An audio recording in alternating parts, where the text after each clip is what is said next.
ada nggak Pak stok opnam kayak dulu waktu di Alfamart saya ini gitu ya. Saya ledekin, nggak ada. Terus ada sistem klerek uang minus ini, nggak. Terus Bapak percaya gitu aja? Ya semua yang punya yang di atas. Kalaupun hilang ya udah balik di atas. Toh kalaupun ada karyawan saya yang nggak jujur, yang makan itu orang terdekat saya. Ini dari orang yang buat ngerokok aja susah, makan aja nebeng, ditinggalin di Sulawesi sana, terus tiba-tiba bisa punya ratusan juta per bulan.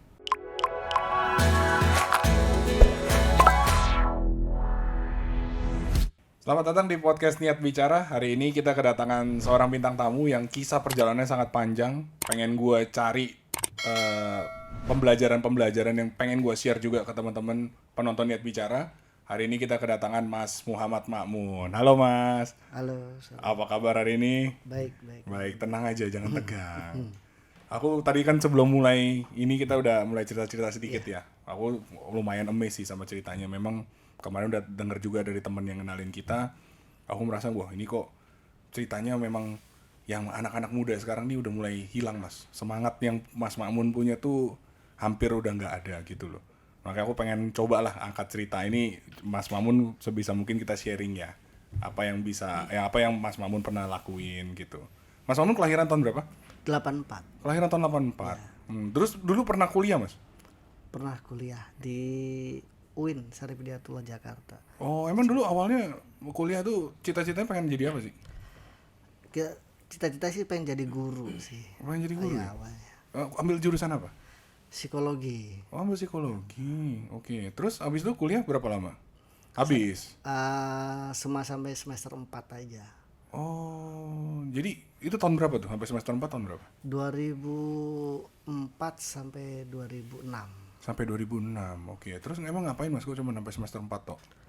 Ya waktu itu ya memang dari awal kuliah itu kan saya memang niat merantau ke Jakarta sih awalnya gitu ya untuk kerja gitu. Untuk kerja terus kemudian karena saya nyari kerja itu sulit dulu dengan keterbatasan. Badan saya dulu kecil banget. Lebih kecil dari ini? Kecil banget. Kecil hitam gitu. Mungkin inilah ya. Nah saya udah ngelamar sana sini ke pabrik gitu ya, frustasi. Pegang ijazah SMA? SMA ngelamar ke pabrik? Ya, ke pabrik. Ngerantau dari Pati, Jawa dari Tengah. Pati, Jawa Tengah, datang ke Jakarta. Nah, orang tua sih memang di sini gitu. Cuman waktu saya lulus pengennya gitu ya, tadinya kerja gitu. Nah, cuman karena nyari kerja susah, akhirnya ada kan dikabarin dapat beasiswa PMDK ya. Oh PMDK. PMDK dari sekolahan gitu ya. Dari sekolahan tanpa harus tes kalau nggak salah ya. Tanpa harus tes, terus semester 1 semester 2 bisa free gitu. Nah, oke, akhirnya ya udah saya yakinkan diri saya udahlah kuliah yang penting saya punya temen, saya bisa lebih pede gitu ya. Berarti tapi apply pengen kuliahnya tuh dari Jakarta berarti, bukan kepikiran dari Jawanya? Enggak. Pas sampai Jakarta nyari kerja nggak susah gitu. Akhirnya pikir kuliah dulu deh gitu ya. Gitu kan akhirnya dengan modal sedikit apa adanya gitu ya. Udah saya putuskan kuliah. Nah, waktu itu di Ciputat gitu ya. Karena memang bekal saya yang kurang gitu. Dan alhamdulillah di situ banyak malaikat yang ini ya yang dikirim ke saya, teman-teman saya gitu. Sampai ngekos ditawarin udah ikut aja gitu, saya nebeng aja. Nah di sering perjalanan memang saya ada ketakutan makan saya sehari-hari gimana gitu kan, gimana, cuman tetap aja saya jalanin aja dulu. Emang bawa berapa dari kampung, bawa berapa waktu itu bawa kan, uang saku berapa? Cuman zaman dulu 100.000 ya. Bawa 100.000 dari kampung. Dari kampung itu pun ya dari mbah ya. Dulu jual kambing tahun segitu kan.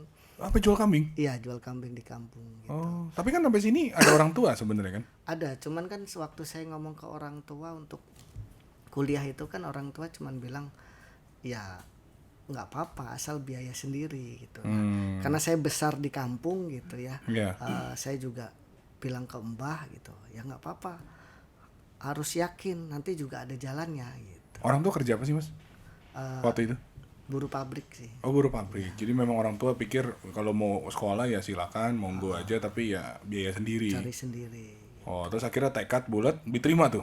diterima. Nah, di perjalanan kan saya selalu diyakinkan sama mbah saya, udah yakin aja dulu gitu. Coba Banyak dulu. banyak orang baik kok di sekeliling gitu. Selama kita baik, nanti ya dikirim orang baik gitu. Sekarang masih ada nggak sih Mas orang baik?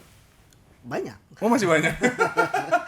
Di Jakarta ini masih banyak orang baik? Masih banyak. Oh masih Karena banyak orang baik? selama saya berbuat baik, ya pasti akan dikelilingi orang baik. Oh gitu. Terus ketika akhirnya masuk kuliah sampai semester 4, Semester 4, kenapa nggak bisa lanjut? waktu itu kan semester 1 semester 2 saya beasiswa dari sekolahan. Terus semester 3 semester 4 saya gunakan beasiswa tidak mampu. Oke. Gitu, tidak mampu bisa. Nah, Tembus. Oke. Oke.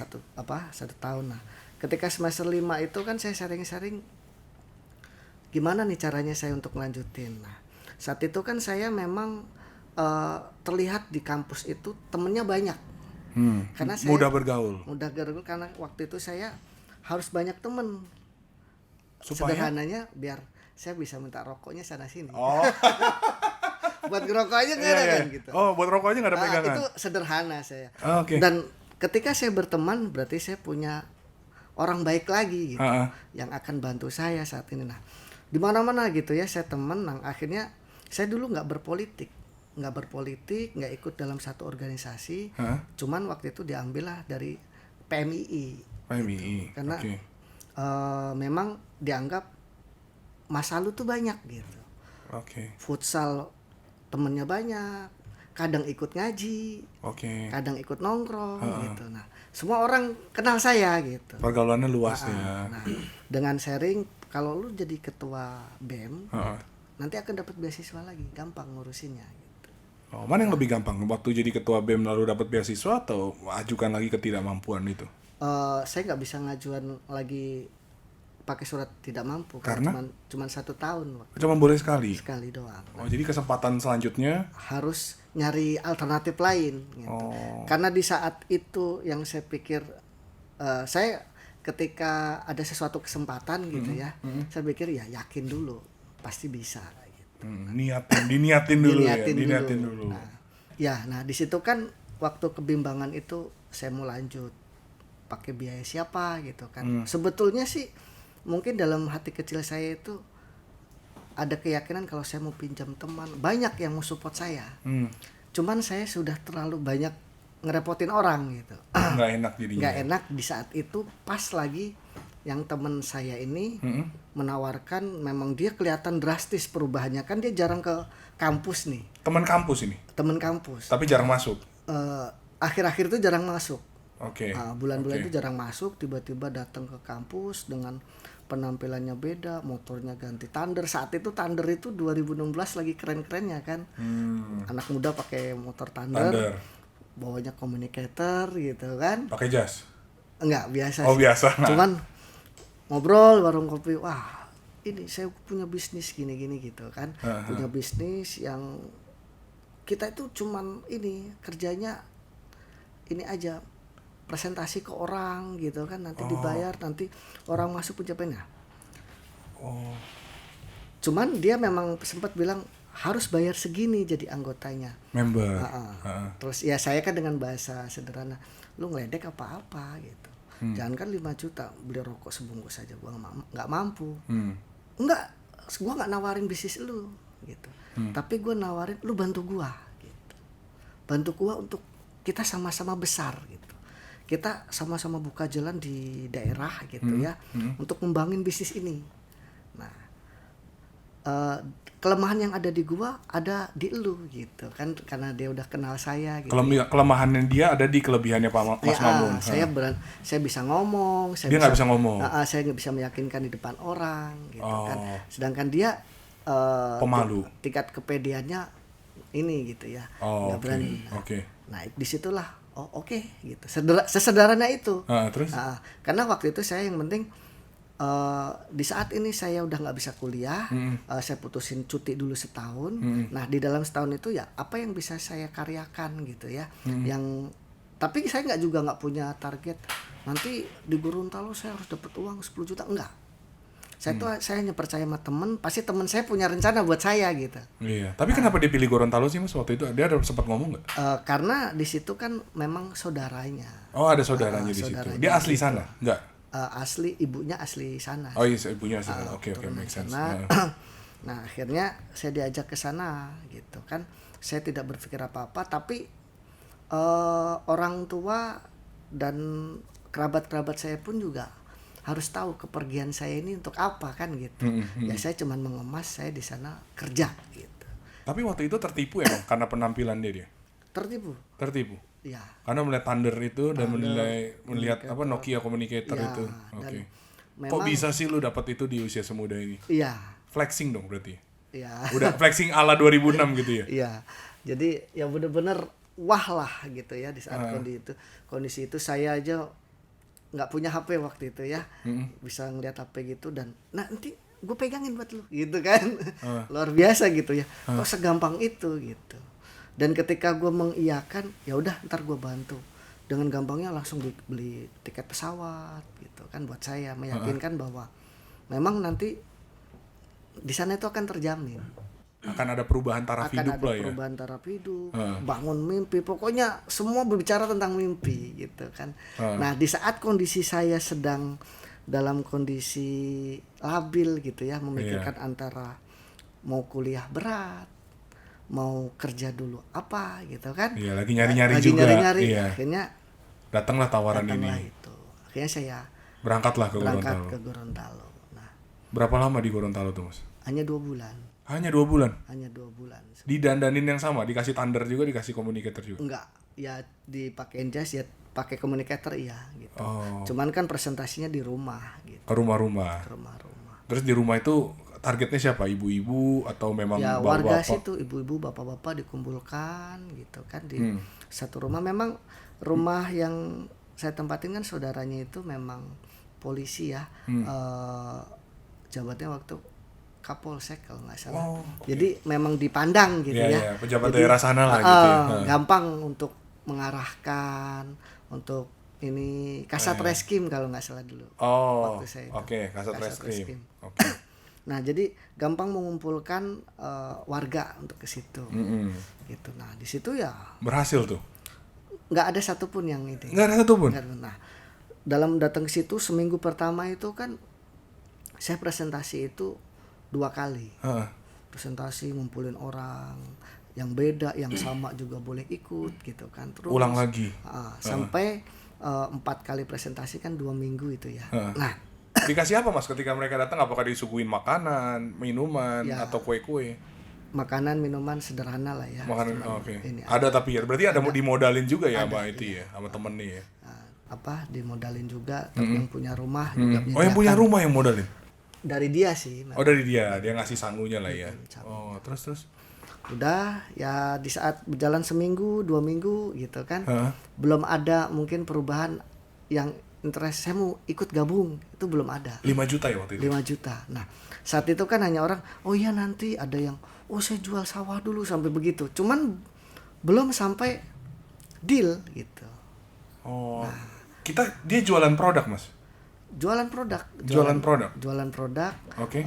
Cuman pun emas aja gitu. Koin emas gitu ya? Koin emas aja gitu. 5 juta tuh dapat 1 koin emas? 1 koin emas, dan ya kalau saya nilai sih mungkin itu cuman lebih ke koleksi ya. Oh, coba jualan ke saya, Mas. Coba, Mas. Ya, saya penasaran. Berarti kan saya gabung nih. Misalkan saya tertarik nih sama Mas Mamun. Saya bayar 5 juta, saya dapat 1 koin emas. Terus keuntungan saya ke depannya apa? Kedepannya kita akan punya komisi yang luar biasa ya, Dari? dari member kita gitu. Saya mesti nyari lagi nanti. Bisa nyari lagi. Jadi bisa nyari lagi, dan kita cuma mudah, nggak usah emas ini hanya buat koleksi aja, cuman kita bentuk jaringan yang kuat. Berapa gram, Mas, waktu itu? Emasnya itu? Emasnya itu cuman nilainya cuman kalau nggak salah 5 gram waktu itu. 5 gram waktu itu 400.000. Nggak nyampe kayaknya ya? Nggak nyampe. 200.000 segram ya paling. Karena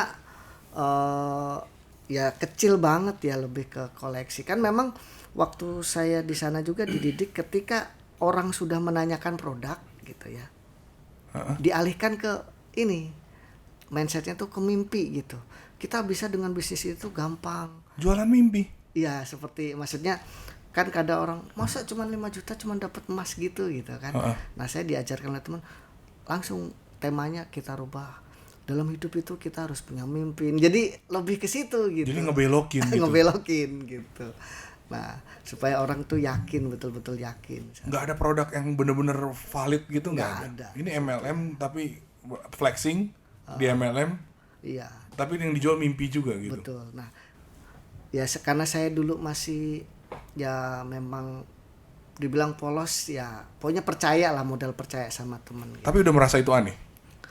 Ya anehnya itu kan ketika saya sendiri kadang ngomong itu bertanya-tanya, masa segini 5 juta gitu ya. Iya. Dan ada yang mau lagi Dan gitu. ada yang mau gitu. Apa bener ada yang mau? Oh, saya berpikir apa mungkin keuntungan inilah sebenarnya dikasih ke buat reward itu gitu kan. Oh, skema Ponzi Ya, dong berarti ya. gitu.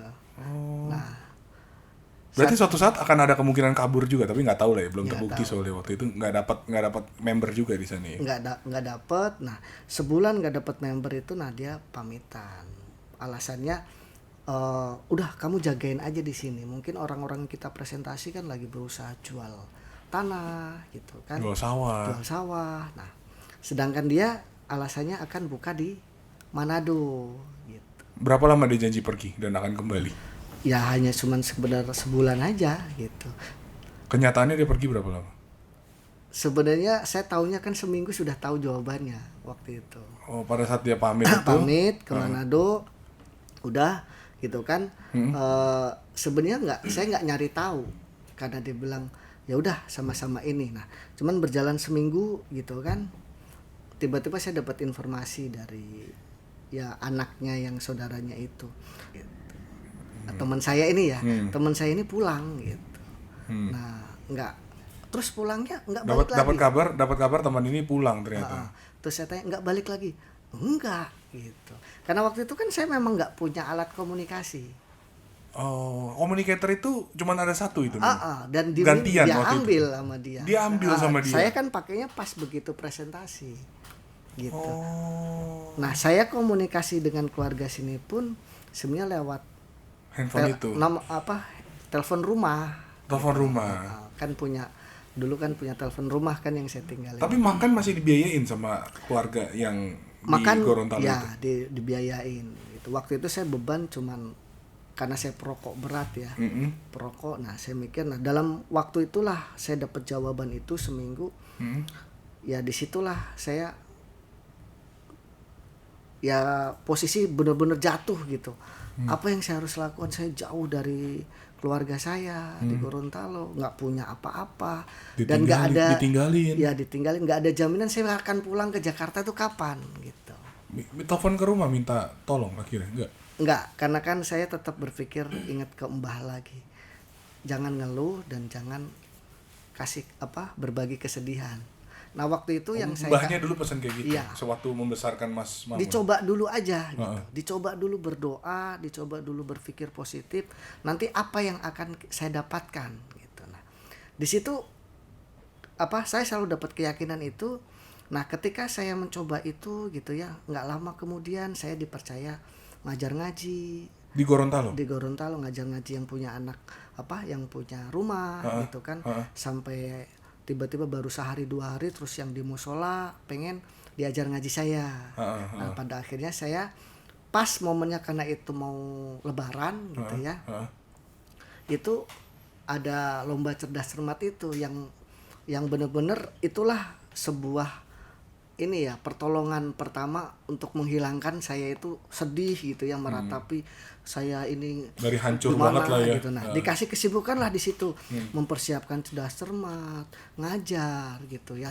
Terus rokok pun banyak yang ngasih waktu itu. Nggak dikasih uang tuh? Uang juga, cuman rokok pun nggak usah beli gitu. Rokok pun nggak usah beli lah. Akhirnya buat sehari-hari saya pegang uang waktu itu. Ada lah ya. Ada gitu ya. Nah, udah sampai detik saya ikut cerdas cermat, juara 1 gitu kan. Dikasih hadiah waktu itu jalan-jalan ke pantai kan. Nah, akhirnya saya kan dapat komunikasi sama pacar saya nih, yang sekarang jadi istri saya. Oh, oke. Pacarnya di mana waktu itu? Di sini, di Jakarta. Di Tangerang. Di Tangerang, ya. Oke. Dialah yang tahu kondisi realnya.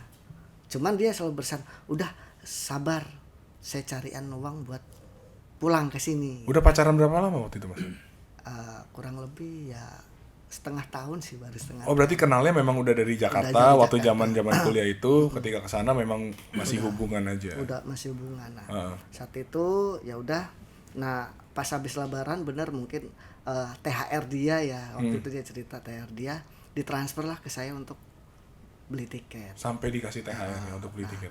Transport pun kan melewati numpang, waktu itu numpang ke yang punya anak, karena saya dulu memang rekening pun nggak punya. Gitu. Bener-bener kosong sama sekali, Bener-bener nggak polos lah ya. Ya, nomor rekening, Polosan banget datang. nomor rekening juga nggak punya, belum punya. Handphone nggak ada. Handphone nggak ada. Rumah belum punya. Iya.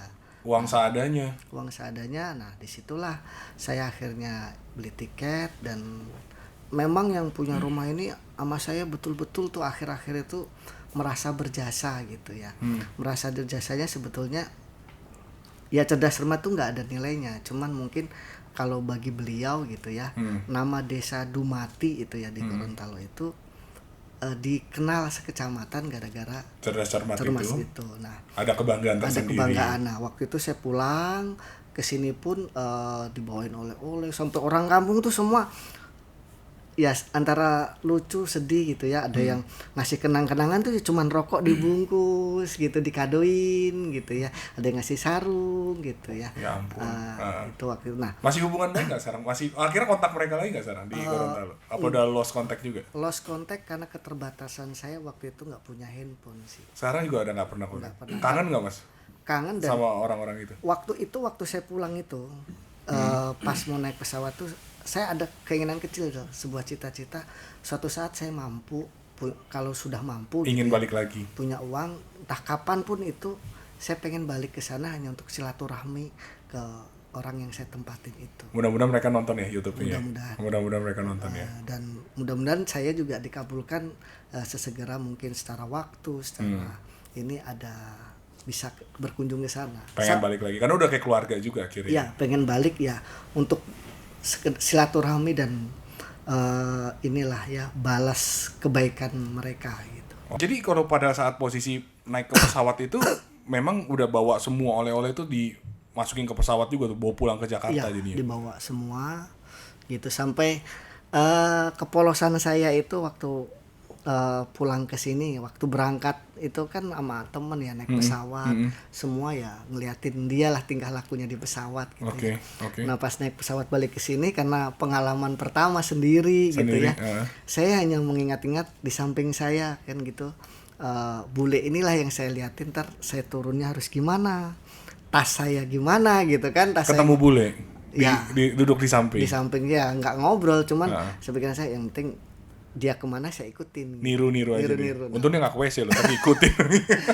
Nah, lucunya waktu di Soekarno-Hatta itu kan dia lagi main HP gitu kan, padahal tas saya kan lewat.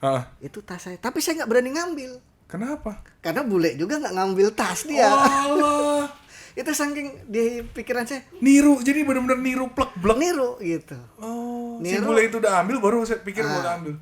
Karena dia lagi asik main HP. Oh ya, berarti mungkin saya pikir ada waktunya nanti timingnya dikasih tahu gitu kan, muter terus sampai mungkin ada 4 kali itu. Tasnya muter sampai 4 kali. Dengan santainya dia ngambil, set, kok nggak ada yang ngasih tahu, atau aba-aba dia main ngambil gitu kan, pergi. Apa memang boleh ya? Udah saya ambil gitu. Saya ambil gitu kan. Tapi was-was juga tuh waktu ambil. Enggak, karena memang dipengaruhi juga bapak saya udah dada-dada dari luar. Oh, bapak dijemput. Pakai helm gitu kan, pakai motor gini-gini. Saya nungguin kok nggak diambil-ambil, pas dia diambil ya dengan refleks saya ambil aja, saya berangkat. Udah pulang. Nah, Berapa kardus? Ada satu kardus nggak, atau cuman satu koper besar. Satu koper besar. Semua oleh-oleh masuk situ semua. Masuk situ semua. Tapi nggak berani ngambil memang pas lewat itu. Nggak berani. Itu ya sebenarnya kepolosan aja sih, saya ingat banget kepolosan, dan sekarang jadi kelucuan gitu ketika saya tahu. Sekarang udah ngerti dong ya. Ya. Sekarang udah sering naik pesawat udah tahu ya. Belum pernah lagi. Oh, belum sih. pernah lagi. Itu terakhir udah. Terakhir sampai sekarang. Cuman kan seiring tahulah. Kapan akhirnya sadar kalau ternyata koper tuh udah boleh diambil kalau lewat di Ya konvoy? sebenarnya kesadaran saya itu kan cerita sama temen gitu ya. Karena Temen saya, tuh akhirnya kasih tahu. ya nggak ada aturan begitu, ambil aja gitu. ambil aja emang haknya sih itu. Iya sih. Terus abis itu jadi pada saat dijemput bapak nanya nggak? Kenapa lu pulang gitu? Kalau nggak gimana kerjaan? Nanya sih, ya nanya waktu itu kan ya pertanyaan apa, jawaban saya simpel, nggak betah Pak gitu. Ntar cari lagi lah di sini gitu. Oh ya udah, seorang orang tua pun juga melihat ketika dapat jawaban dari anaknya nggak betah, ya udah memang nggak betah gitu kan. Dan saat itu kan saya masih bujangan, tidak dituntut apa-apa gitu. Iya. Ya, Nggak ditanya kenapa lu nggak betah gitu, enggak enggak. tanya. Dan orang tua saya pun tipikal juga nggak nanya di Gorontalo gimana ini, enggak gitu. Alhamdulillah ya udah gitu ngalir. Nah di satu sisi itu saya mau balik ke kampus, ke dunia kampus tuh saya mau mulai ngomong apa gitu tentang si A ini gitu. Oke. Sebenarnya saya cerita sama yang deket-deket gitu ya. Wah gue balik tinggalin sama temen gue nih sih. Iyalah dia udah balik di sini udah ini gitu kan. Dia udah nongol juga udah berarti nongol gitu. Oh, Cuman saya akhirnya ini memilih saya cari kerja dulu deh di sini. Sempat ketemu nggak waktu pulang ke Jakarta itu, sempat ketemu sama orang itu? Enggak, belum. Temannya nggak ketemu? Belum. Oh. Ketika udah lama gitu saya memang udah mulai nongkrong lagi baru ketemu. Ya. Baru ketemu. Nggak, pertama kali ketemu ngomong apa lagi? Kurang ajar lu gitu enggak? Sebetulnya sih pengen gitu ya, cuman kan memang tipikal temen saya ini juga orangnya ketika punya salah yang ngerasa udah nggak ada masalah gitu. Nggak ada minta maaf, ada minta maaf. Ya minta maaf sih, cuman sorry ya dulu gue juga sempat sih ada kata gue juga nggak tahu, memang semua itu di luar gue. Ketika gue nggak berhasil, fasilitas yang ada di gue ditarik-tarikin lagi, gue bingung gitu. Dia sampai udahlah bro, udah nggak usah dibahas, yang udah gitu kan. Mas Mamun ngomong gitu. Yang penting udahlah sekarang sama-sama baik kita. Saya juga waktu itu ketemu dia pun udah kerja di Alfamart gitu. Oh, Mas Mamun sempat masuk Alfamart. Ya setelah itu kan, setelah dari Gorontalo itu memutuskan saya untuk cari-cari kerja dulu di sini. Oh, jadi apa juga ambil aja kerjaan nih. Sampai saya di Alfamart. Jadi bagian apa sih Mas di Alfamart? Alfamart tuh awalnya saya dari pramuniaga. Kalau di Alfamart tuh kan jenjang karirnya dulu pramuniaga. Oh, bahkan kasir tuh masih lebih tinggi Ya, berarti? kasir sama pramuniaga itu satu Level? satu level. Okay. Kalau pramuniaga untuk cowok, kalau ceweknya kasir. namanya kasir. Oh, tapi sebenarnya kerjanya sama. Sama. Berarti Mas Mamun bisa mengoperasikan kasirnya Bisa. juga. Oh. Nah, di saat kasir nggak ada mungkin bisa nguruskan pokoknya semuanya lah gitu. Nyusun barang, ngambil barang, gitu. barang turun gitu ya. Nah di saat sebetulnya waktu di Alfamart itu kan orang banyak. Waktu itu saya pernah sebenarnya jadi ini ya, salah satu nominator karyawan terbaik karena dalam 1 tahun itu saya naik jabatan. Jadi apa? Selalu naik jabatan, naik level. Oh, naik level, naik dalam tingkat. Setahun naik tingkat. Cuman saya di Alfamart tuh naik tingkat bukan karena prestasi kerja sebetulnya.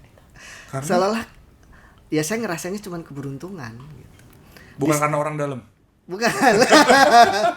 Saya waktu jadi pramuniaga itu ya, naik jadi MD namanya, merchandiser kan. Merchandiser. Nah, wakilnya kepala toko. Itu pun gara-gara ada yang kasus dikeluarin. Kosong Posisi itu saya dinaikkan. Berarti bukan prestasi sebetulnya. Karena memang udah setahun, udah bisa nih naik gitu. Dan duluan kosong, naikin. Nah, lebih parahnya waktu saya jadi MD Karbitan gitu ya. Baru 6 bulan nggak ngerti apa-apa gitu ya. Dibohongin sama kepala toko saya. Jadi uang toko itu sering diambil sama dia. Cuman serah terimanya sama saya itu, ini ya dibungkus ya, udah pas nih, tinggal nyetor. Oh oke. Gitu kan, saya percaya aja, oke. Nah ternyata udah berbulan-bulan itu dia mainin uang itu. Diambil berapa? Ya setoran 5 juta, nanti diambil 1 juta. Hah? Gitu. Ntar besoknya tapi langsung diganti, kan ada sistem namanya kurang setor ya di Alfamart itu. Nah ketika muncul kurang setor, saya tanya, Pak ini kurang setor, udah ntar gampang, ntar gue ganti gitu. Tapi dibayar? Dibayar. Nah terus dilakukan seperti itu. Akhirnya ketahuan dari pihak manajemen. Gitu, datang malam itu ada audit. Ini ada apa Pak mau audit? Kepala toko kamu masalah gitu. Oh ya udah, saya cuman aja gitu kan. Nah saat itu disidak segala macam, toko saya barang hilangnya banyak, totalnya itu di saat itu hampir rupiahnya 12 juta kehilangannya gitu kan. Nah disitulah saya jadi kepala toko Karbitan. Kepala toko saya dipecat, udah kamu jadi kepala toko gitu.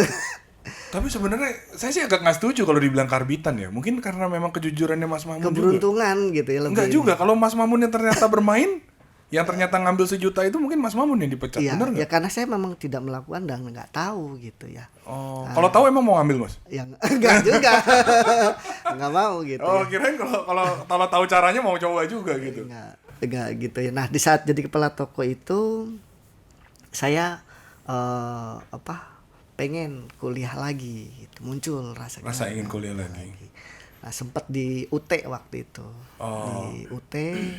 Nah, cuman lagi-lagi setahun dapat di UT ya udah karena biaya lagi. Psikologi juga? Enggak, saya ngambil sosiologi. Oh, pindah Cuman jadi di start UT dari semester 1 lagi ya? Iya, di UT itu kan tapi nggak belajar ya. Cuman ikut ujian aja.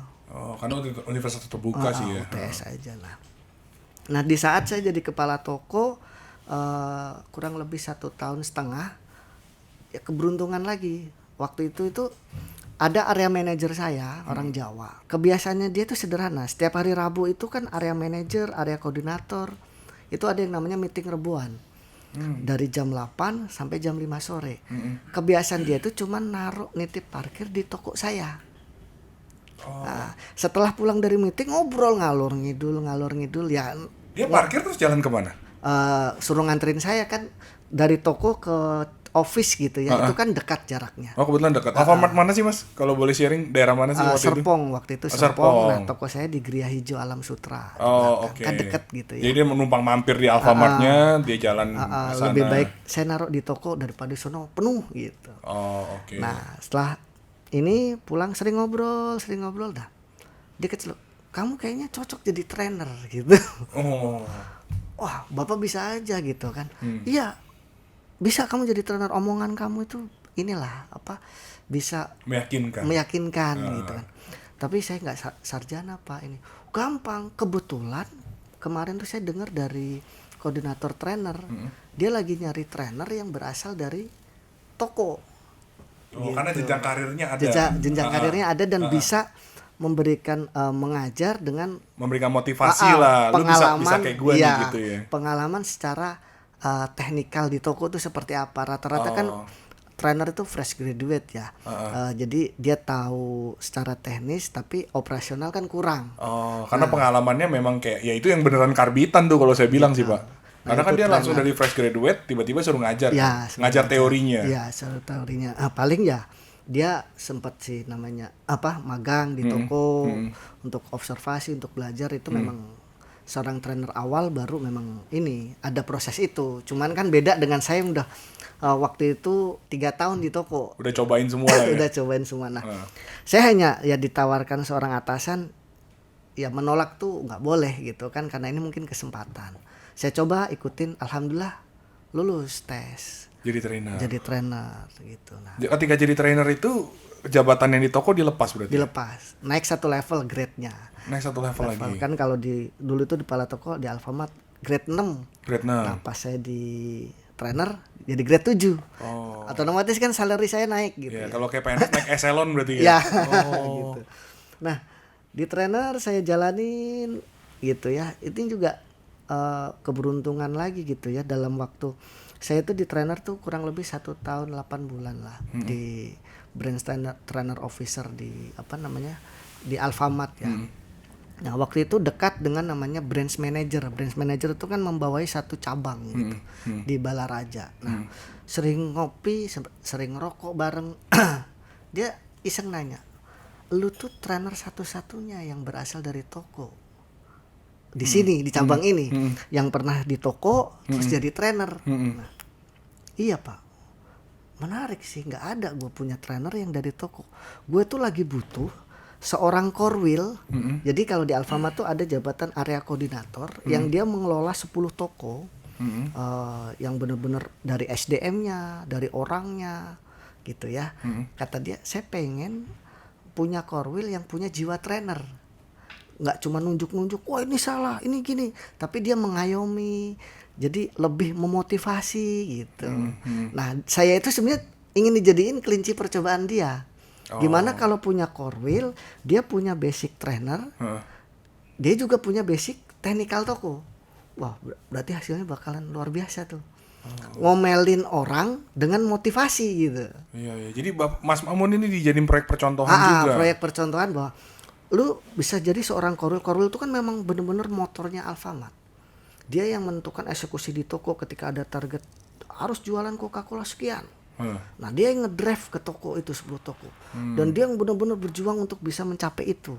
Gitu kan. Nah, tapi rata-rata karena Korwil ada orang lapangan, yang ada ya pasti cacian apa ke bawah gitu ya. Yang penting tercapai itu. Nah saya ini, kamu mau nggak ikut tes area koordinator? Ya pastinya siapa yang nggak mau. Naik level lagi tuh ya? Naik level lagi jadi 8. grade-nya 9. 9 lompat. 9. Gitu.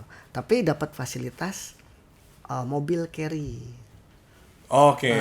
Carry. Jadi kan saya lebih naik lah ya. Minibus lah ya, minibus carry. Minibus carry karena buat ini. Nah, saya ikut. Ya udah ikut aja dulu tes gitu. Mau lulus nggak lulus ya nanti dah. Rezeki. Serahin nama yang di atas lah ya. Rezeki lulus. Disitulah lulus gitu kan. Saya di Alfamart. Nah, ketika saya di Alfamart pun perjalanan waktu jadi area koordinator, terus ikut profiling ke area manager, itu pun juga karena kedekatan saya dengan seorang branch manager lagi, bukan sebuah prestasi gitu. Saya bukan Korwil yang performance saya tuh selalu di atas, bukan. Kalau dari tolak ukur KPI gitu ya. Cuman seolah-olah keberuntungan waktu saya ikut profiling area manager pun itu kan atas usulan beliau juga. Jadi ada seorang branch manager waktu itu saya tuh selalu disuruh, Mon, anterin ibu ke sana. Ya namanya kita disuruh atasan, jalan aja. Toh ketika saya mengikuti instruksi dia juga tugas saya juga ini dihilangkan gitu ya. Nggak perlu ke toko, anterin ibu ke Cilengsi, anterin ibu ke sini gitu kan. Nah, saya anterin. Nah, suatu waktu beliau ini ada acara nasional operational meeting gitu ya di puncak Alfamart gitu, levelnya brand manager ke atas. Nah, anak beliau ini jatuh sakit gitu. Nah, saya waktu itu suruh temenin ibu kalau butuh apa-apa buat Bintang. Oh iya Pak, siap. Nah, yang beliin obat segala macam sampai pada akhirnya harus dibawa ke rumah sakit itu putranya gitu. Ya saya hanya dasar saya bawahan gitu.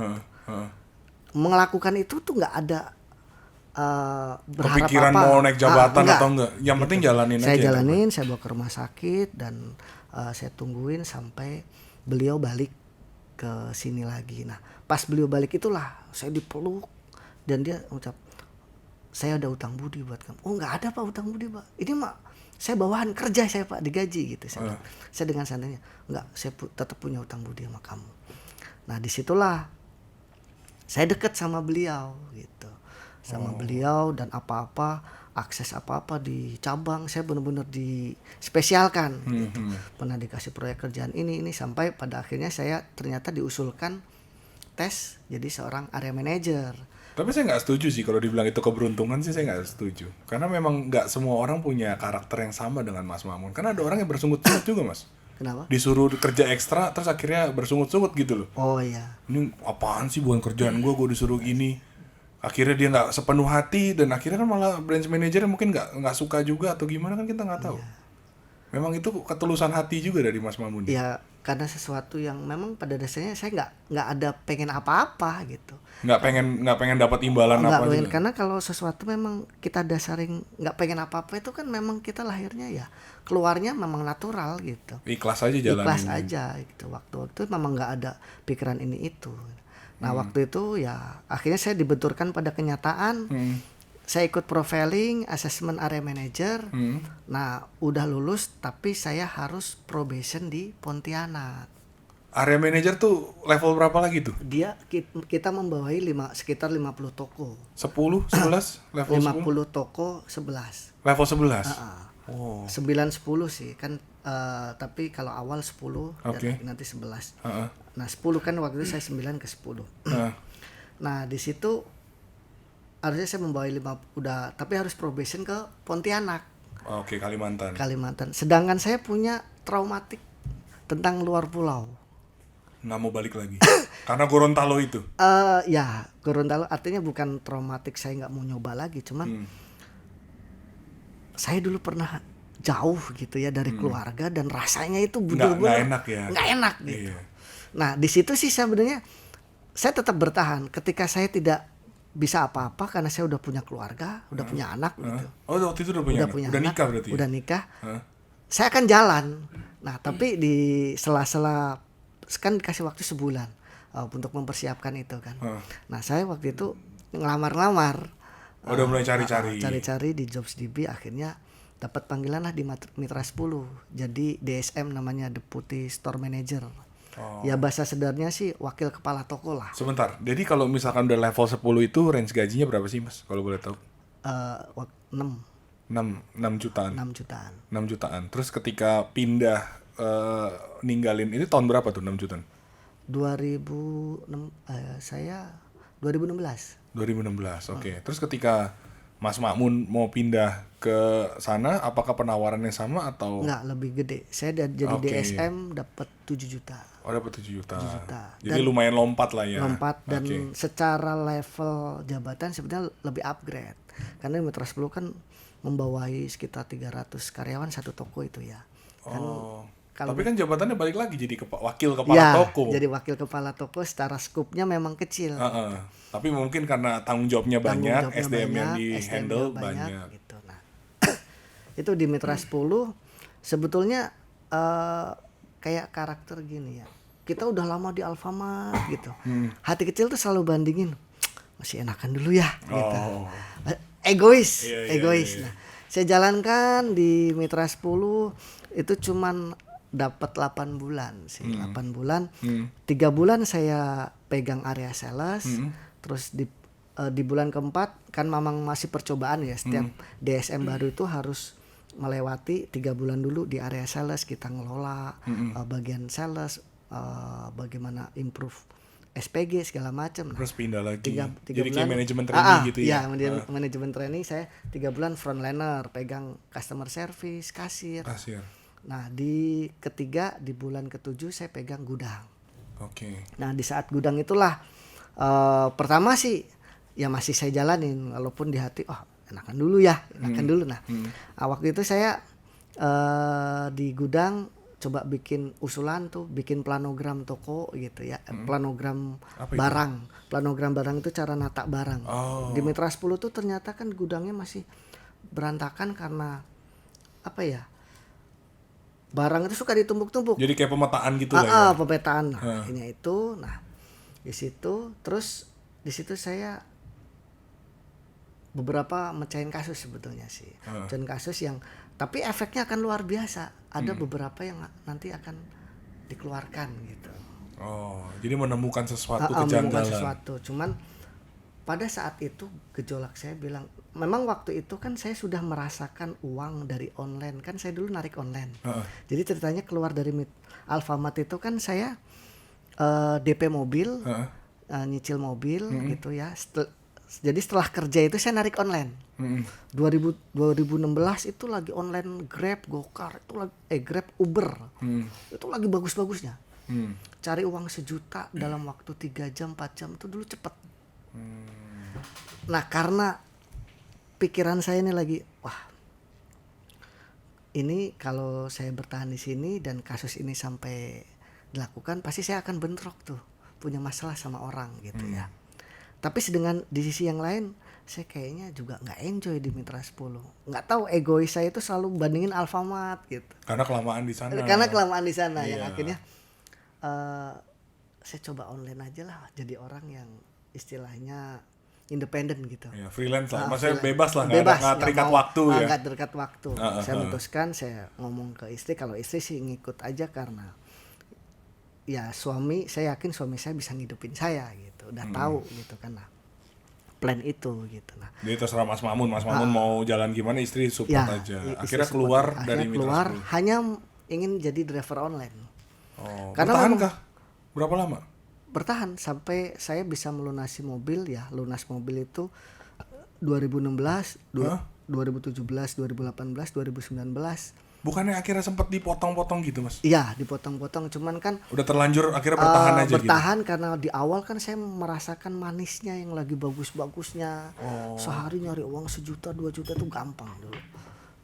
Argonya masih tinggi. Terus bonus juga ada kan gitu. Nah, Alhamdulillah bisa melunasi mobil itu. Nah, Jadi hafal semua jalanan Jakarta dong?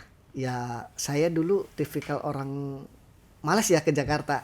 Justru orderan-orderan yang Jakarta itu jarang saya ambil, lebih ke Tangerang. Oh, arahnya Tangerang. Paling Area Jakarta. operasionalnya Tangerang. Jakarta itu yang saya paling ambil tuh barat. Pusat pun maunya ngambilnya malam. Oh. Jadi malam. Biar nggak macet. Biar nggak macet. Pokoknya travel online saya nikmatin lah. Saya berangkat kerja tanpa diatur. Nggak ada bisnis sampingan tuh? Nggak ada, sama sekali. Usaha nggak ada. sampingan nggak Nggak ada. Bener-bener murni fokus di online aja. Online. Tapi saya nikmatin waktu bersama keluarga, Oh iya, itu anak yang mahal. istri, gitu ya. Ya, dan saya udah punya mobil gitu kan. Mungkin kalau saya ambil positifnya, kalau saya nggak berani keluar dari Alfamart, mungkin saya nggak punya mobil sendiri. Oh. Gitu. Iya, Sampai hikmahnya di situ ya. di situ. Nah, sampai di tahun 2010 awal Covid, 2020. 2020 awal Covid, itulah online udah benar-benar sulit. Iya, orang nggak ada yang keluar. Orang nggak ada yang keluar. Akhirnya saya mutusin pulang kampung awal puasa. Pulang kampung di Kepati. enggak, di tempat istri. Oh, tempat istri. Istri asli mana? Purworejo. Purworejo. Puasa full di kampung sampai 1 bulan setelah puasa itu. Nah, saya baliknya ke sini tuh kedorong karena saya waktu itu daftar Ninja Express lewat website gitu. Saya iseng-iseng aja, istri tuh udah bilang, "Ntar udahlah kalau memang susah kita balik ke sana ngelamar kerja lagi." Oke. Gitu. Kalau ngelamar kerja lagi ya narik online gitu kan. Cuma narik online kondisinya begitu. Nah, saya coba tuh waktu itu. Wih, ekspedisi gimana ya online ya? Saya coba. Ya, nah, dapat di ACC tuh. Di ACC. Udah ada rukonya waktu itu. Belum ada. Kok bisa di ACC? Maksudnya di ACC bisa istilahnya mengajukan gitu kan. Tinggal siapkan tempatnya. Saya udah tahu syarat-syaratnya segala macam. Nah, saya coba minta tolong teman gitu kan, nyari-nyari ruko. Nah, saya sengaja nyari ruko itu yang 1 bulan waktu itu. Yang kontraknya 1 bulan dulu. Nah, di tempat saya di daerah Adiaksa udah jadi. Nah, akhirnya saya punya usaha tuh. Mulai buka pertama. Ninja Express. Ada fotonya nggak sih? Ada, bisa kita sharing nggak sih fotonya? Pengen lihat juga ruko pertamanya nih ya. Kalau ruko pertamanya sih nggak ada. Oh, udah. Sekarang masih ada kan? Ada sih, ada, cuman saya belum kirim. Oh iya, ntar kita tayangin ya. Ntar kita tayangin. Jadi itu pertama ruko yang pertama. Terus abis itu bulan apa, Mas? 2020-nya? Agustus. Berarti itu Covid lagi tinggi-tingginya. Ya, lagi tinggi-tingginya. Itu Kenapa kok berani sih, Mas? Ya karena saya didasari saya ngapain lagi gitu ya. Maksudnya ngapain lagi? Online memang lagi benar-benar nggak ada penumpang. Mau di rumah nggak ada kegiatan. Udah sempat cari kerja? Udah sempat cari kerja juga belum? Saya lagi waktu itu ya istri sih bilang, nyari kerja lagi. Cuma saya lagi menekunin, saya harus bisa masih nyaman dengan kebebasan gitu.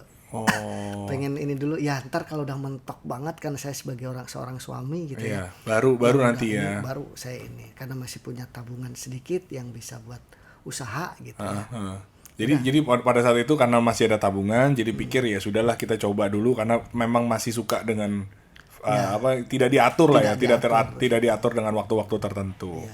Terus akhirnya bukalah Ninja Express itu. Ninja Express. Nah, di perjuangan sebulan 2 bulan memang melewati masa. Sebulan itu karena paket saya masih di bawah 50.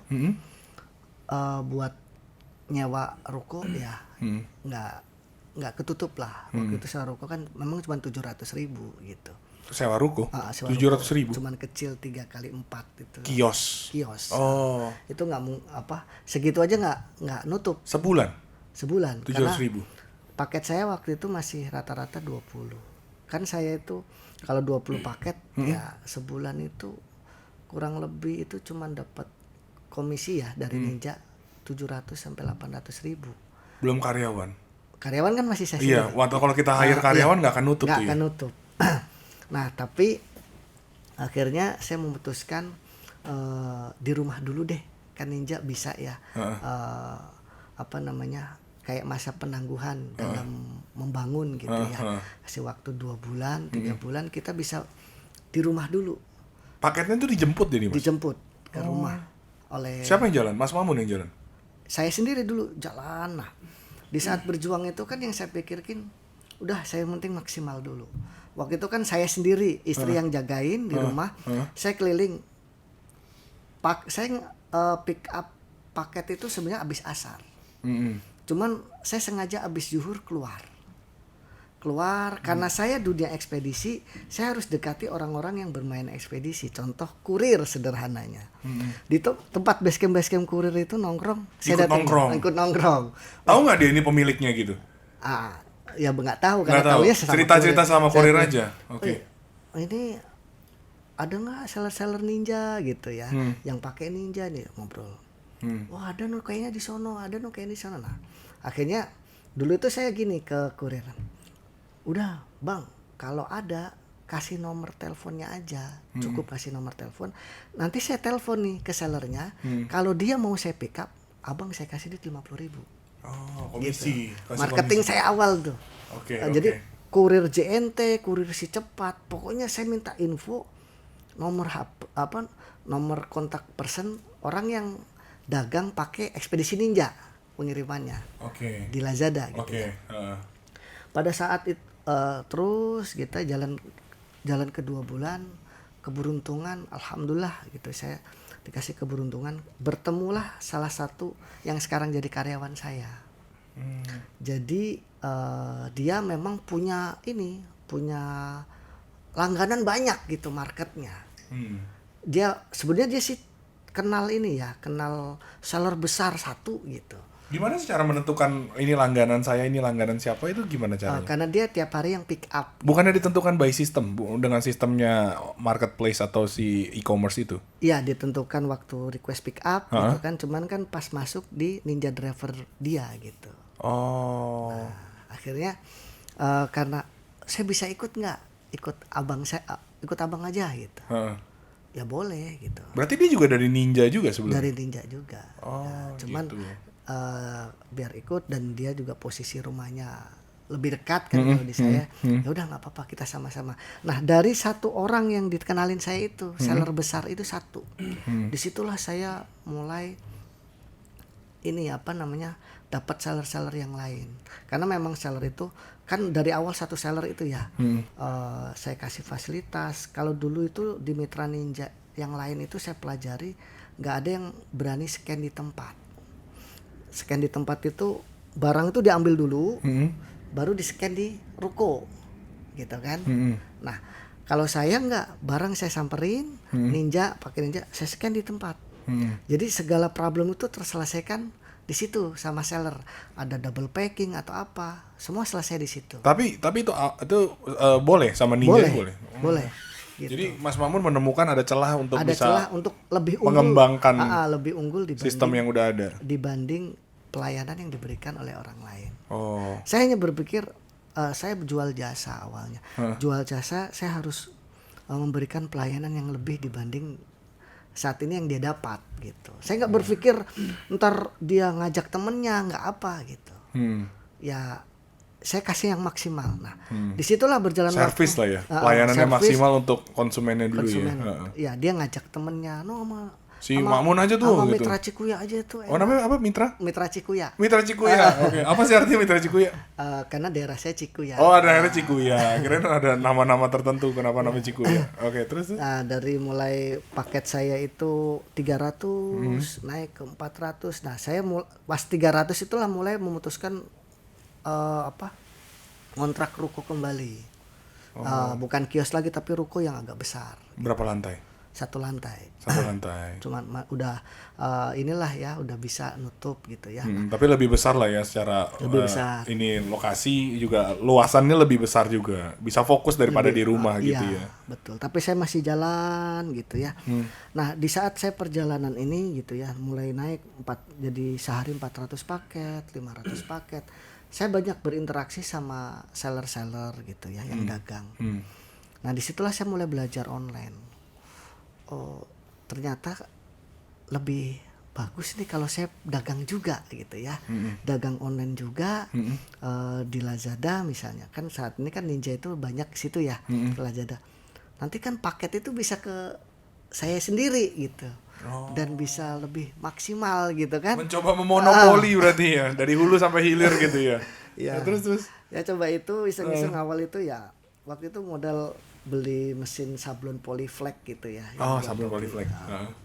Situ. Nah, saya hanya waktu itu berpikir orang teman-teman gitu ya yang ikut saya itu udah jadi amanah titipan buat saya dan dia harus kedepannya punya rezeki lebih gitu. Nggak harus bertahan di ninja. Kalaupun ninja ini istilahnya tidak inilah omsetnya nggak sebagus sekarang gitu ya. Setiap yang ikut saya wajibkan, saya ajarin dagang online. Yang saya dapat dari seller ya saya ajarkan, wajib dia harus dagang online dengan semua saya fasilitasi. Dia cukup setoran modal saja sama saya, topi segala macam. Nah disitulah mulai bangkit dari paket saya 500, 600 sampai mencapai di bulan Agustus itu 1000 paket sehari. Mitra Agustus 2021. 1000 paket Per hari Cikuya. Berapa karyawan itu 1000? Nah waktu 1000 itu saya masih punya karyawan cuma 6. Oh 6 udah lumayan banyak. 6. Nah udah tapi kayaknya tempat juga udah overload dan saya coba bikin cabang masih di daerah area Cisoka, tujuannya cuma memonopoli biar nggak ada yang bisa buka ninja lagi nih di Cisoka gitu. Saya pantek di ujung Cisoka, buka satu lagi tapi dengan semangat teman-teman gitu ya. Kita dagang topi, mengelola toko gitu ya. Nah sampai sekarang paket saya 2.400 sehari. Polyflex tuh pakai digital juga kan ya, Mas? Cutting ya. Dia cuttingnya dari mana? Mas Mamun bisa bikin sendiri cuttingnya? Nggak, ada tim saya sendiri. Saya tuh sebenarnya order sama tim yang itunya. Ya karyawan bagian sablon gitu. Nah, pakai hotgun gitu nanti ya. Saya rekrut dia gitu untuk memang yang udah menguasai sablon ya dia yang jalanin. Saya sendiri nggak punya basic sablon. Sebenarnya kenapa saya dulu sablon? Waktu saya keliling pick up gitu ya. Saya tuh hanya izin ke seller, Pak boleh nggak ikut jualin topi Bapak? Oh boleh Mas. Toko saya upload topi. Pokoknya toko saya gado-gado. Topinya belum disablon tapi? Udah ada desainnya. Udah desainnya. Terus saya jualan madu, jualan masker organik, semua barang saya upload di toko saya. Sambil belajar gimana sih caranya mengelola toko online gitu ya supaya toko ini rame segala macam. Nah di dalam perjalanan itulah yang menentukan ternyata rezeki saya di sablon. Topi saya tiap hari banyak gitu. Udah mencapai average-nya sehari 20 gitu ya. Nah orang baik itu menawarkan saya, yang seller saya itu, Mas kalau segini mah buka sendiri aja gitu. Dia bilang gitu. Dia gak takut disaingin itu? Enggak. Ya enggak sih kata. Lantar saya jadi saingan Bapak loh. Gak apa-apa, kita kan online pasarnya banyak gitu.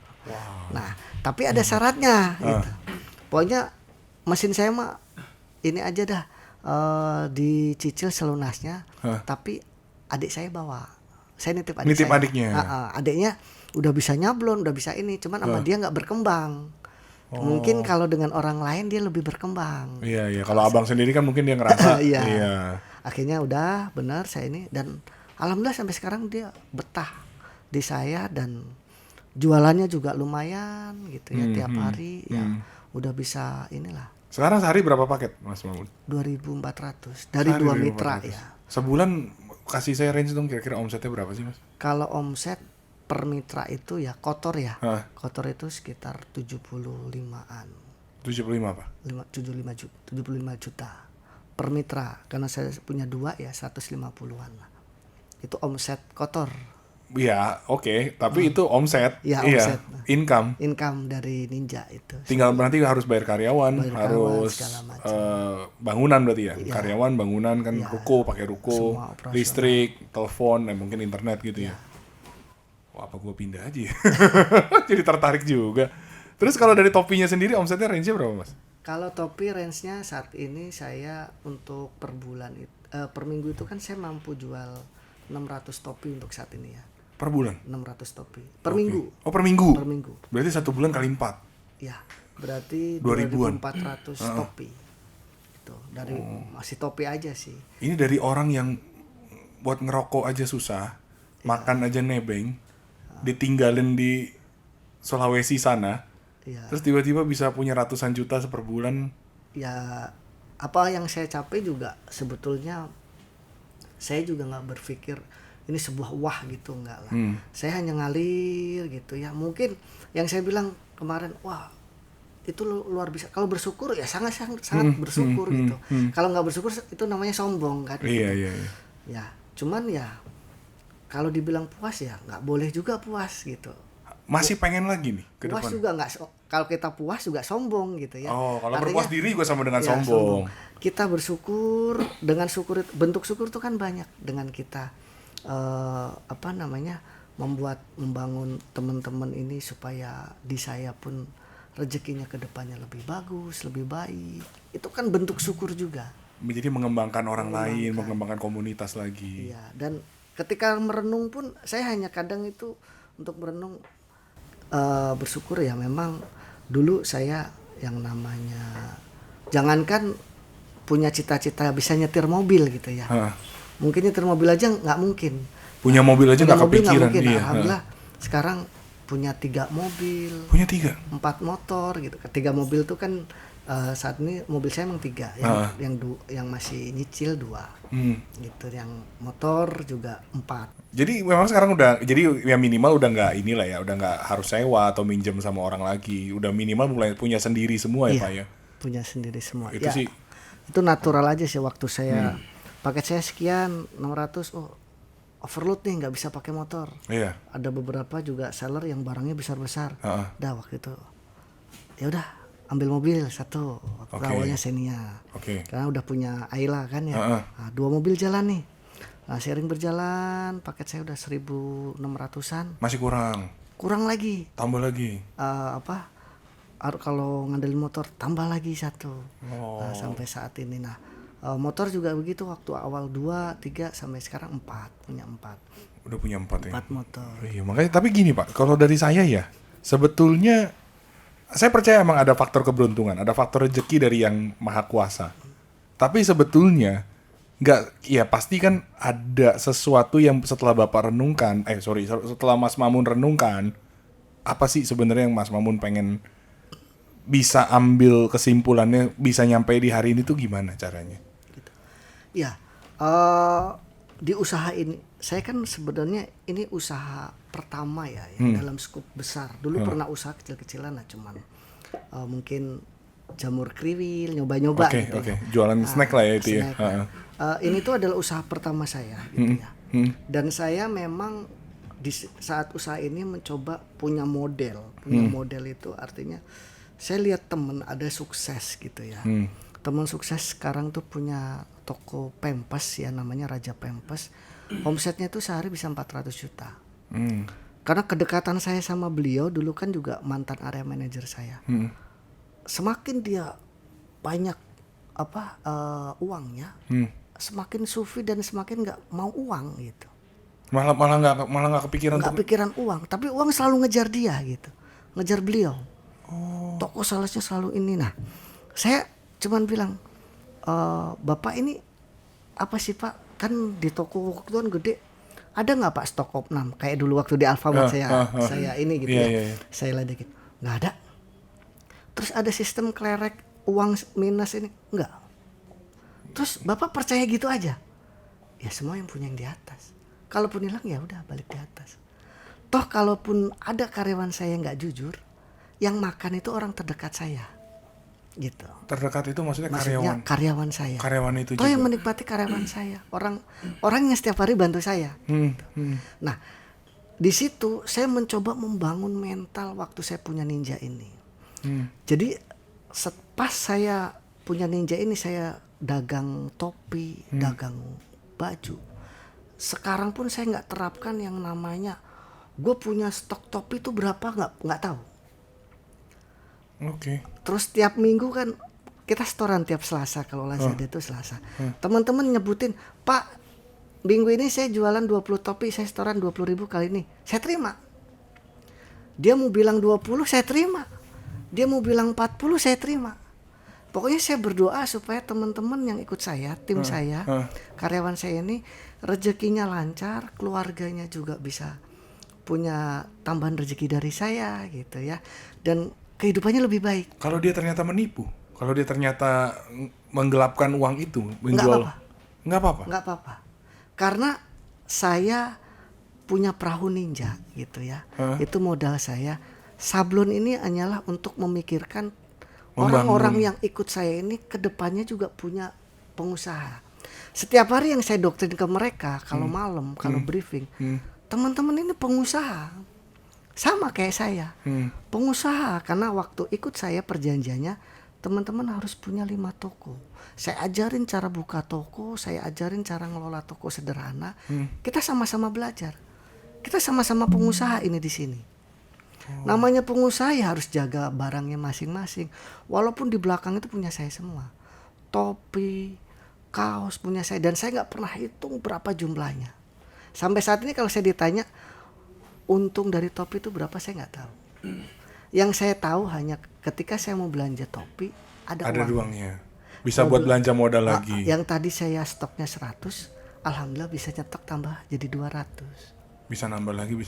Nambah 300 sampai sekarang tiap minggu saya belanja topi 1000. Itu hal yang sampai sekarang saya jalankan. Sebenarnya tujuannya hanya saya nggak mau memperkeruh pikiran saya.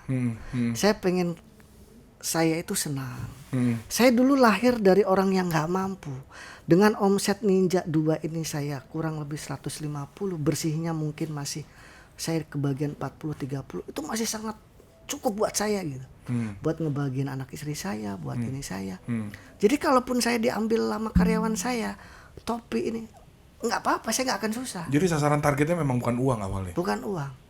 Lebih baik saya itu sekarang bahagia gitu ya, menjalankan bisnis senang, saya bisa membuka lapangan pekerjaan. Uang mengalir dengan sendirinya gitu? Uang mengalir dengan sendirinya. Mungkin dengan saya nanti jualan topinya makin banyak, resinya makin banyak, saya butuh orang satu lagi, nambah lagi. Berarti saya nambah rezeki orang. Iya. Saya didik dia harus dagang loh ya di saya, karena gajinya saya cuma kasih gaji sebulan itu mereka 1,5. Terus saya kasih uang harian 25.000. Masih ada uang makan harian? Bukan uang makan saya tanggung. Uang transport itu jadinya? Uang transport, uang kehadiran lah. 25.000 makan saya tanggung 24 jam. Karena kalau lauk memang istri saya masak siang hari. Cuman kalau yang makan pagi malam ada telur, ada Indomie, karena saya sediakan kulkas, kompor. Mes pun saya fasilitasi. Supaya mereka bisa tinggal di situ juga. Bisa tinggal di situ dan mereka nyaman, bisa loyal ke saya. Itu yang diajarkan teman saya usaha itu. Ketika punya karyawan ya rawatlah dia selayaknya keluarga sendiri gitu. Karena SDM dia itu ya bakalan ini. Mereka itu adalah ya sumber yang mencari rezekinya itu mereka ini sebenarnya. Jadi mereka itu tidak lagi hitung-hitungan, nyumpet-nyumpetin data. Pak, di sono tuh ada di seller baru yang harus saya datengin. Datengin lah. Tapi secara manajemen ini kan nggak bisa ya Pak ya. Secara kalau kita bicara hitung-hitungan akuntansi gitu, kan harus tahu semua kan. Iya, nah sampai saat ini saya juga nggak mau direpotkan dengan hitung-hitungan itu ya di pikiran saya. Yang penting saya cukup saat ini dan sangat lebih, kalau bilang bersyukur sangat lebih dari cukup. Kehidupan saat ini dalam waktu 1,5 tahun punya 2 ekspedisi Ninja, satu ekspedisi JNT Cargo. Ada JNT juga. JNT Cargo 1. Saya ngalir aja. Jadi uang yang saat ini saya misalnya saat ini saya dapat memang bersih. Saya kasih ke istri 25. Udah kelola deh. Pokoknya mau ditabung, mau buat sehari-hari, itu hak istri. Sisanya masih ada, misalnya 10-20 buat saya. Saya buat nambahin stok topi, saya buat nambahin untuk kulaan lah ya. Kulaan gitu ya. Jadi dari Mas Mamun sendiri sebenarnya kedepannya pengen punya rencana apa sih? 5-10 tahun lagi lah katakanlah. Apa yang ada di bayangan Mas Mamun sekarang? Saya dari dulu nggak tahu ya, kalau ya pokoknya saya tetap bisa berbuat baik sama orang, nggak mau ngerepotin, dan bisa menciptakan lapangan kerja itu aja. Nggak ada target tertentu harus mendapatkan berapa ratus juta ke depannya. Nggak ada. Jalanin aja. Karena pencapaian saya saat ini juga sudah sangat luar biasa betulnya gitu. Target apa yang dulu saya nggak pernah impikan, bisa punya mobil, sekarang bisa punya lebih dari satu.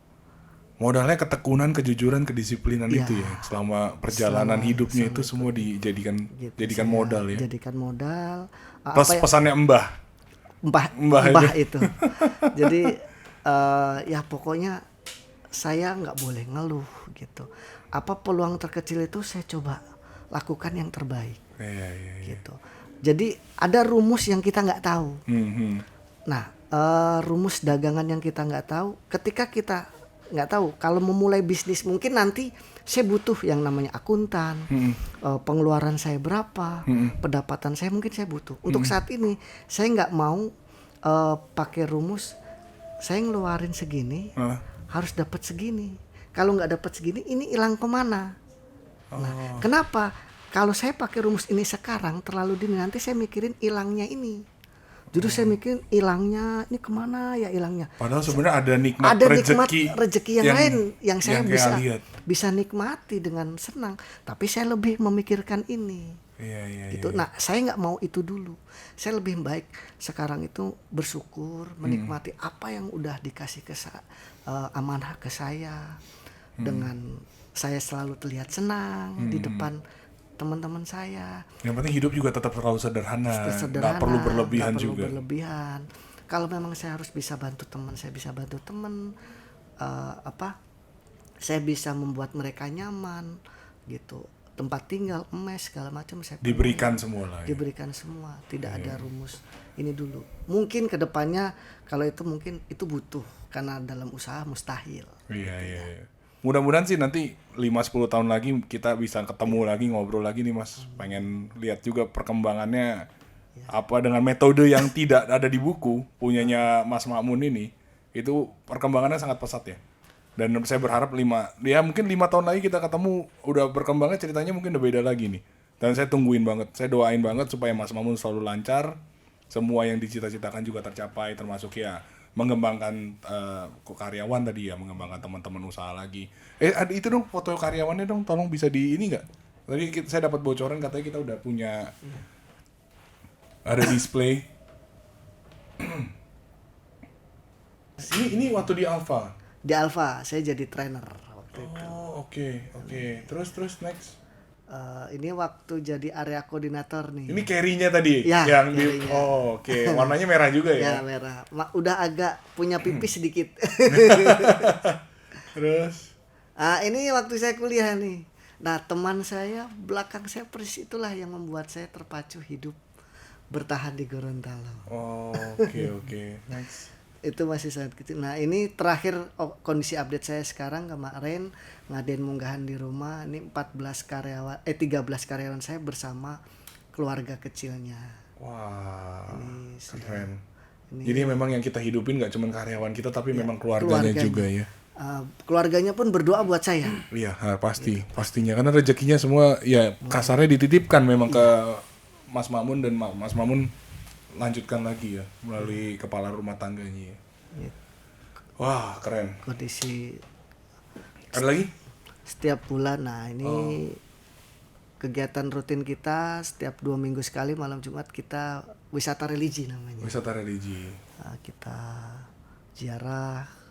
Tempat ini keliling-keliling tuh Mas. Keliling ya. Ganti-ganti tempat aja masjid mana, terus nanti ke tempat bersejarah mana. Oke. Sudah? Ada lagi? Ada. Ini liwetan. Ini waktu masih 11 orangan. 11 orangan. Ya, 11 orang. Setiap bulan itu saya selalu buatkan kostum. Jadi mereka merasa setiap bulan itu dikasih seragam. Tapi setiap seragam itu ada quote-nya masing-masing. Beda-beda yang menggambarkan ini loh pencapaian kita saat ini. Beda memang kalau bosnya bekas trainer beda ya. Ada quotes-nya loh. Jadi memberikan motivasi juga buat mereka ya. Itu penting sih Mas, minimal, itu penting banget sih. Mereka dipercaya, dapat kaos lagi banyak gitu macam-macam. Tapi dengan ini masih ada semua ini orang-orangnya masih kerja semua. Nah, ini Waktu baru 8 orang. Oh, ini kemana nih? Ini ke Anyar. Oh, ke Anyar, jalan-jalan. Mas Mamun, saya ada satu pertanyaan terakhir buat Mas Mamun. Menurut Mas Mamun, apa sih arti Indonesia buat Mas Mamun? Indonesia ini kan tempat di saat saya bisa hidup di dunia ya, menghirup di dunia.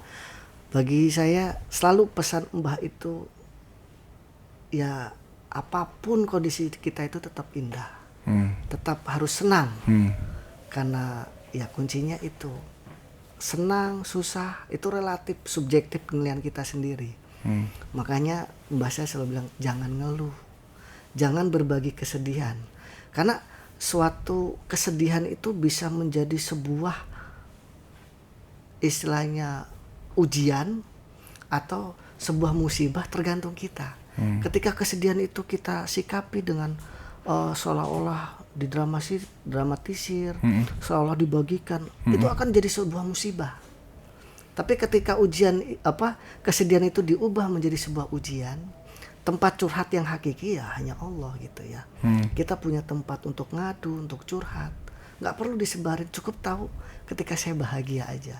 Disitulah Allah akan datang mengirimkan gitu orang-orang baik, itu yakin. Jadi ingin membagi kebahagiaan untuk orang-orang di Indonesia ini semua. Di Indonesia itu ya sebuah yang saya dapatkan ya tetap tempat indah karena sebuah pelajaran hidup yang banyak saya lalui gitu ya.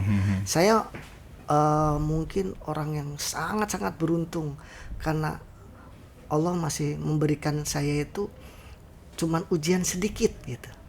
Tapi hadiahnya banyak gitu.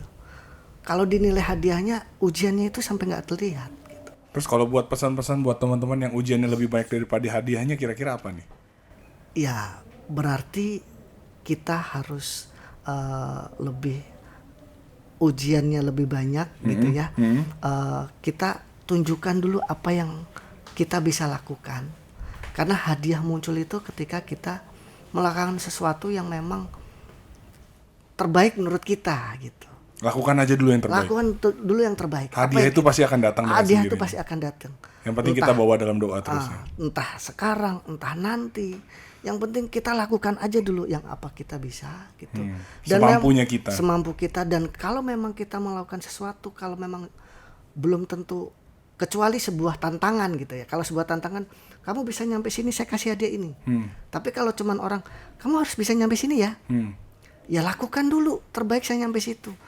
Nggak usah mikirin saya dapat apa. Oh, lakukan yang terbaik dulu. Lakukan yang terbaik, karena suratan kita ya cuman disuruh sampai situ. Biar kita juga nggak kecewa ketika kita nggak dapat apa-apa juga. Kita dapat apa-apa juga kita kecewa. Ketika kita dapat sesuatu ya memang itu nikmat. Itu nikmat. Perlu kita syukuri. Yang kita syukuri karena pencapaian kita. Gitu. Wow, keren.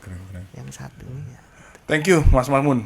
Saya doain semuanya lancar. Salam buat semua karyawan-karyawan yang sekarang sudah solid banget sama Mas Mamun. Semoga makin besar lagi dengan memberikan kebahagiaan dan membagi kebahagiaan buat Indonesia.